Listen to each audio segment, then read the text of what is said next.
एसटीची सरसकट 2% भाडेवाढ होण्याची शक्यता आहे। एसटी महामंडळानं सरसकट 2% भाडेवाढ करण्याचा निर्णय घेतल्याची शक्यता वर्तवली जाते। मार्च किंवा एप्रिल महिन्यात ही भाडेवाढ होण्याची शक्यता असल्याची सूत्रांनी माहिती दिली आहे। मंत्री प्रताप सरनाईक कदाचित आजच मंत्रालयामध्ये या संदर्भात प्राथमिक माहिती घेण्याची शक्यता आहे। अद्याप भाडेवाढ करण्याचा प्रस्ताव मंत्र्यांसमोर आलेला नाही, पण हा निर्णय होऊ शकतो अशी शक्यता वर्तवली जाते।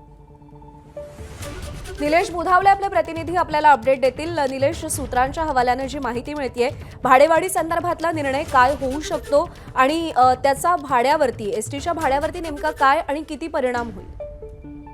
प्रज्ञा, खरं तर मार्च एप्रिल महिन्यामध्ये प्रत्येक वर्षी अशा पद्धतीचा 1 किंवा 2% भाडेवाढ करण्याचा निर्णय मागच्या काळातच महामंडळाच्या वतीने घेण्यात आला होता आणि त्यानुसार आता ही भाडेवाढ होण्याची दाट शक्यता वर्तवण्यात येते।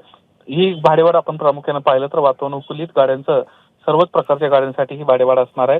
इंधन आणि वंगण दरात वाढ होत असल्यानं अशा पद्धतीचा निर्णय होणार असल्याची माहिती देखील विश्वसनीय सूत्रांनी दिली आहे। दुसरी महत्त्वाची बाब, सध्या तरी परिवहन मंत्री प्रताप सरनाईक यांच्यासमोर हा प्रस्ताव आला नसला तरी कदाचित आजच एक प्राथमिक आढावा मंत्र्यांच्या वतीने घेण्यात येण्याची दाट शक्यता वर्तवण्यात येते।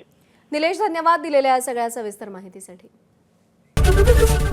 एबीपी माझा, उघडा डोळे बघा नीट।